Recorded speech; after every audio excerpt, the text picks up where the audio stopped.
प्रिय विद्यार्थियों, आपने अभी तक जाना था कि ममता जो है वह रोहतास दुर्ग के मंत्री चूड़ामणि की विधवा स्त्री है, युवती है, पुत्री है।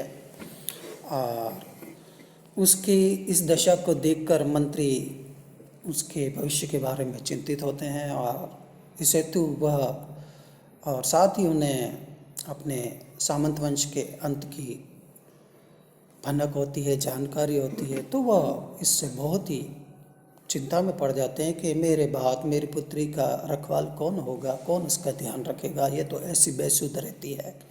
तो ये सोचकर वह शेरशाह से कुछ प्राप्त धन लेकर वह ममता के पास आते हैं और ममता से कहते हैं कि इसे स्वीकार कर लो।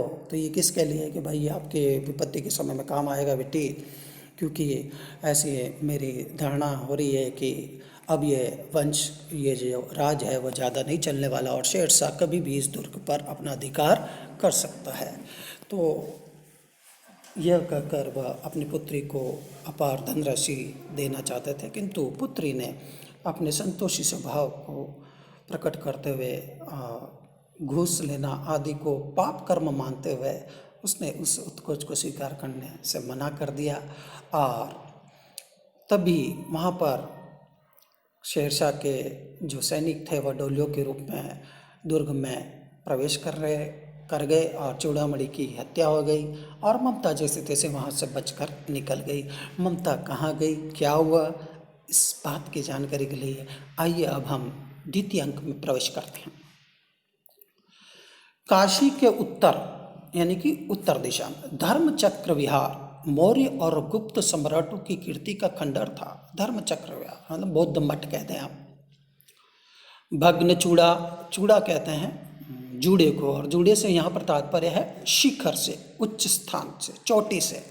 भग्न चूड़ा तृण, तीन के गुल्मों से, गुल्म कहते हैं झाड़ियों को, तो तृण गुल्मों से ढके हुए प्राचीर, तिनके और झाड़ियों से ढके हुई दीवार, ईंटों की ढेर में बिखरी हुई भारतीय शिल्प की विभूति, और जो वो भवन है, वो विहार है, वो कैसे हो गए, खंडर हो गए। तो अब वहाँ पर क्या बिखरी हुई है, ईंटें ही बिखरी हुई है, और वो मानो हमारे भारतीय शिल्प कला को, निर्माण कला को एक विभूति के रूप में प्रकट कर रही है। ग्रीष्म की चंद्रिका में अपने को शीतल कर रही थी, और समय कौन सा था, ग्रीष्म ऋतु का, और ग्रीष्म ऋतु की चांदनी में मानो दिन में तपन के कारण अपने आप को शीतल कर रही थी, ठंडा कर रही थी। जहाँ पंचवर्गीय, कहाँ, उत्तर में स्थित धर्मचक्र विहार में, जहाँ पंचवर्गीय भिक्षु गौतम का उपदेश ग्रहण करने के लिए पहले मिले थे, उसी स्तूप के भग्नावशेष की मलिन छाया में, उसी स्तूप के भग्न टूटे हुए अवशेष की गंदी छाया में, एक झोपड़ी के दीपालोक में, एक झोपड़ी के दीप के प्रकाश में एक स्त्री पाठ कर रही थी। अनन्य चिंतयंत माम ये जना पर्युपासते, कि मुझको अनन्य मानते हुए ये सभी जन मेरी उपासना करते हैं, ऐसा कुछ पाठ चल रहा। पाठ रुक गया। एक भीषण और हताश जिसकी आशा हत हो गई है, नष्ट हो गई है, आकृति, चेहरा, प्रतिकृति दीप के मंद प्रकाश में सामने खड़ी थी। स्त्री उठी, उसने कपाट बंद करना चाहा, दरवाजा बंद करना चाहा, परंतु उस व्यक्ति ने कहा, माता मुझे आश्रय चाहिए, मुझे शरण चाहिए, सहारा चाहिए। तुम कौन हो? स्त्री ने पूछा। मैं मुगल हूँ, चौसा युद्ध में शेरशाह से विपन्न होकर रक्षा चाहता हूँ, शेरशाह से हार कर रक्षा चाहता हूँ। इस रात अब आगे चलने में असमर्थ हूँ और अब मैं बहुत थक चुका हूँ, आगे नहीं जा सकता। क्या? शेरशाह से? जैसे ही उस मुगल ने कहा कि चौसा युद्ध में मैं शेरशाह से हार कर अपनी रक्षा चाहता हूँ, तो अचानक वह स्त्री चौंकी और उसने कष्ट प्रकट किया, ओठ काट लिए और बोली, क्या शेरशाह से? हाँ माता, परंतु तुम भी वैसे ही क्रूर हो, वही भीषण रक्त की प्यास, वही निष्ठुर निर्दयी प्रतिबिंब, वही निर्दयी चेहरा तुम्हारे मुख पर भी है। सैनिक, मेरी कुटी में स्थान नहीं, जाओ कहीं दूसरा आश्रय खोद लो। परंतु वो बोला कि मैं शेरशाह से हार कर आया हूँ। तो ममता ने कहा, शेरशाह से आश्चर्य प्रकट किया, क्रोध प्रकट किया, और वो बोला, हाँ माता। परंतु ममता पुनः बोली, तुम भी वैसे ही क्रूर हो, वही भीषण रक्त की प्यास, वही निष्ठुर प्रतिबिंब तुम्हारे मुख पर भी तो है। सैनिक, मेरी कुटी में स्थान नहीं, जाओ कहीं दूसरा आश्रय खोद लो। क्योंकि दोनों ही, शेरशाह और हुमायूं, दोनों ही कैसे थे? आक्रमणकारी थे और विधर्मी थे। अर्थात ममता तो हिंदू थी और वो मुस्लिम धर्म के थे, विपरीत धर्म के थे। तो ममता को मुगल बादशाह हुमायूं के चेहरे पर भी वही क्रूरता और वही नरसंहार और वही रक्त की प्यास नजर आई। तब वो मुगल बोला, यानी हुमायूं बोला, गला सूख रहा है, साथी छूट गए हैं, अश्व गिर पड़ा है, इतना थका हूँ, इतना। कहते कहते वह व्यक्ति दम से बैठ गया और उसके सामने ब्रह्मांड घूमने लगा, अर्थात उसे चक्कर आने लगे। स्त्री ने सोचा, यह विपत्ति कहाँ से आई, यह मुसीबत कहाँ से आई। उसने जल दिया, मुगल के प्राणों की रक्षा हुई। वो सोचने लगी, ये सब विधर्मी दया के पात्र नहीं, मेरे पिता का वध करने वाले आतताई अत्याचारी, कि ये जो भी विधर्मी हैं ये कोई भी दया के योग्य नहीं है, और इन्होंने ही मेरे पिता की हत्या की, ये अत्याचारी हैं, आतंक फैलाने वाले हैं। घृणा से उसका मन विरक्त हो गया, मतलब लगावहीन हो गया। स्वस्थ होकर मुगल ने कहा, माता, तो फिर मैं चला जाऊं? स्त्री विचार कर रही थी। क्या विचार कर रही थी? मैं ब्राह्मणी हूँ, मुझे तो अपने धर्म अतिथि देव की उपासना का पालन करना चाहिए, परंतु यहाँ नहीं, ये सब विधर्मी दया के पात्र नहीं, परंतु यह दया तो नहीं, कर्तव्य करना है। तब वो विचार कर रहे थे कि वास्तव में अतिथि सत्कार करना मेरा कर्तव्य है, पर ये सभी विधर्मी दया के पात्र भी नहीं है, तो अब करें तो क्या करें? तो यह दया तो है नहीं, ये तो कर्तव्य है, और कर्तव्य का पालन व्यक्ति को प्रत्येक स्थिति में करना चाहिए, चाहे उससे लाभ हो या हानि हो, अपने कर्तव्य पथ को नहीं छोड़ना चाहिए। मुगल अपनी तलवार टेक कर खड़ा हुआ। ममता ने कहा, क्या आश्चर्य कि तुम भी छल करो, इसमें क्या आश्चर्य है कि तुम भी छल या धोखा न दो, क्योंकि तुम भी विधर्मी हो, तुम भी आक्रमणकारी हो, और तुम भी अपने साम्राज्य विस्तार चाहते हो। तुम्हारी और उस शेरशाह की, दोनों की मानसिकता एक जैसी है, और मैं पहले ही शेरशाह से प्रताड़ित हो चुकी हूँ, तो भला मैं कैसे, इसमें क्या आश्चर्य है, कि क्या संदेह है कि आप भी मुझसे धोखा नहीं करें। जैसे ही हुमायूं ने ये बात सुनी,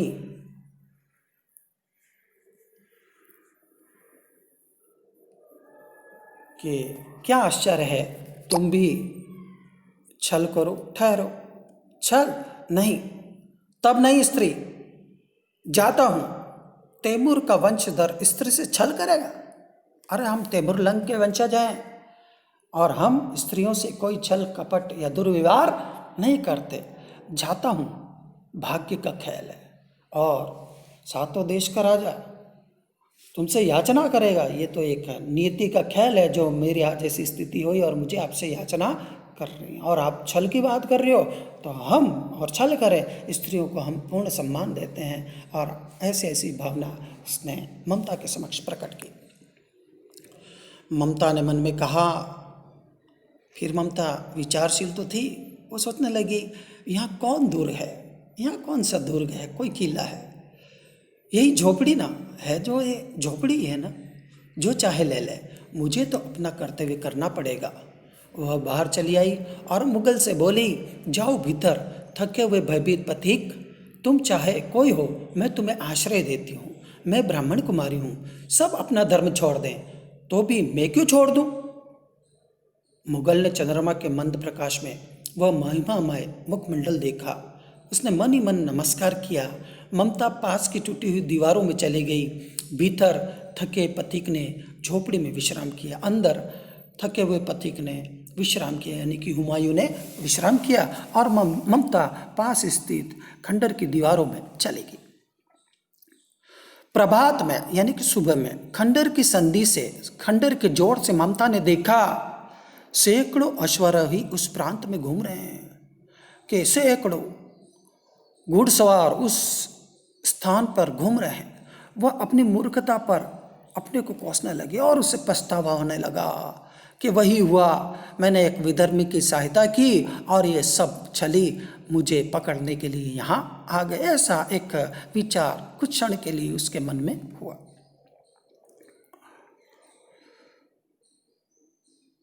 अब उस झोपड़ी से निकलकर उस पथिक ने कहा, मिर्जा मैं यहाँ हूँ। अब हुमायूं बाहर आ गया। शब्द सुनते ही प्रसन्नता की चित्कार ध्वनि से वह प्रांत गूंज उठा और जैसे ही अपने बादशाह की आवाज़ सुनी सभी सैनिक उसकी जयकार करने लगे। ममता अधिक भयभीत हुई। पथिक ने कहा, वह स्त्री कहाँ है, उसे खोज निकालो। ममता छिपने के लिए अधिक सचेष्ट हुई। जब उसे खोजने की बात कही और उसके मन में तो डर था ये मुझे पकड़ना है, ममता छिपने के लिए अधिक सचेष्ट हुई और सावधान हुई। वह मृग दाव में चले गई, वह पशुओं के बाड़े में चले गई। दिन भर उसमें से न निकली। संध्या में जब उन लोगों के जाने का उपक्रम हुआ और शाम हुई और वे लोग वापस अपने स्थान की ओर बढ़ने लगे तो ममता ने सुना पथिक घोड़े पर सवार होते हुए कह रहा है, मिर्जा उस स्त्री को मैं कुछ दे न सका, उसका घर बनवा देना, क्योंकि मैंने विपत्ति में यहाँ विश्राम पाया था, यह स्थान भूलना मत। इसके बाद वे चले गए। चौसा के मुगल पठान युद्ध को बहुत दिन बीत गए। ममता अब 70 वर्ष की वृद्धा है। अब बहुत समय बीत चुका। अब ममता की आयु हो गई 70 वर्ष। वह अपनी झोपड़ी में एक दिन पड़ी थी, वृद्ध हो चुकी थी। शीतकाल का प्रभात था। शीत ऋतु की सुबह थी। उसका जीर्ण कंकाल, उसका टूटा फूटा कंकाल खांसी से गूंज रहा था, अर्थात उसे बहुत ही खांसी हो रही थी। ममता की सेवा के लिए गांव की 2-3 स्त्रियां उसे घेर कर बैठी थी, क्योंकि वह आजीवन सबके सुख दुख की सहभागिनी रही थी और उसकी सेवा में गांव के 2-3 स्त्रियां लगी हुई थी, क्योंकि ममता भी सबका सहयोग करने वाली, सबसे प्रेमपूर्वक आचरण करने वाली महिला थी।